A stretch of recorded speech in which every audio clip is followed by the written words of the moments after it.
Harlan, played by Tim Robbins, and Ray meet after, and they have this exchange where Harlan's like, they've been planning this for millions of years before we were even around. They buried these ships.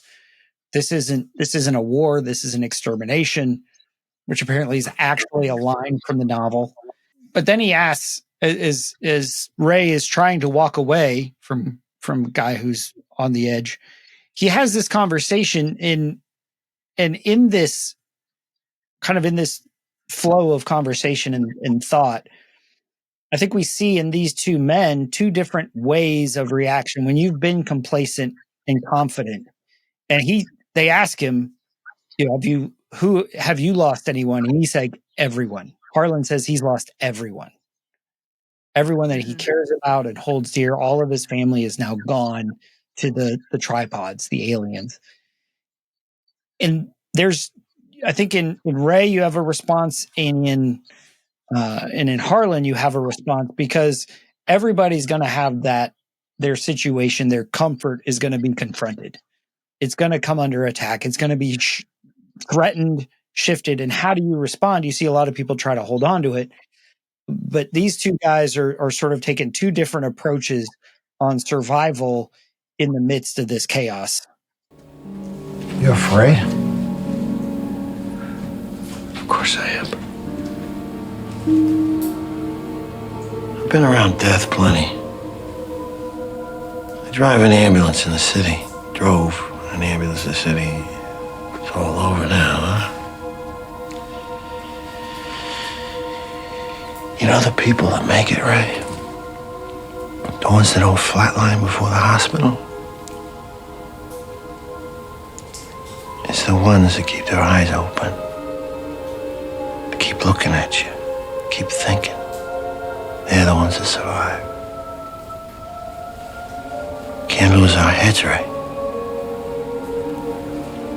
Running. That's what'll kill you. And I'm dead set on living.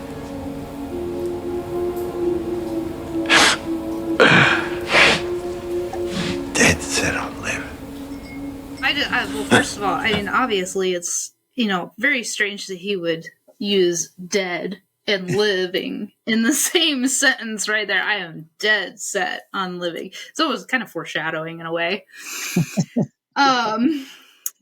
But, for me, I actually referenced that line, with some of the other stuff that I, want to talk about with the movie in general is with this movie, it's an interesting storyline because the people, in most stories, when you read or watch a story, it's all about what the character does to save themselves or to move the story along and stuff like that. But in this movie, it's never what the characters did. They weren't able to protect themselves.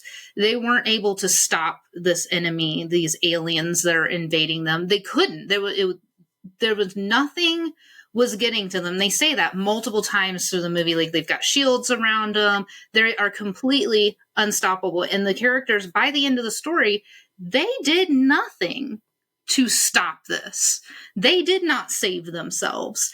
And I just find that interesting because it's such a different way of telling a story. And I thought that was so interesting because, we do see that a lot in the Bible, where we see these stories throughout the Bible where there are characters, quote unquote, people in these stories, but it's never about what they did. It's what God did and how they were there, how they witnessed it, and, their, part to play in it as well. But it's all boils down to what God did and how God is saving us. And, there's nothing. And I just thought that was very interesting. And so I thought that whole line where he says, I'm dead bent on living, it's like people who try to just go about it without God. They are dead bent on surviving, dead bent on living, and they're missing the fact that, you can't save yourself. This man, here he is Harlan, he is trying to save himself. He's trying to get an army together to defeat these things, as if he alone can man this army and take down this alien invasion that they can't even touch. They can't touch them.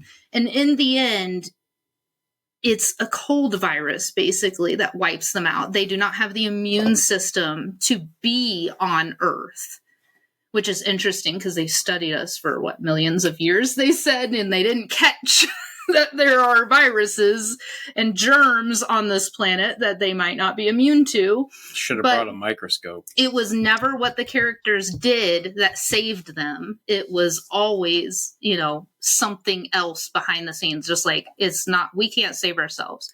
It has to be Jesus. It has to be his story.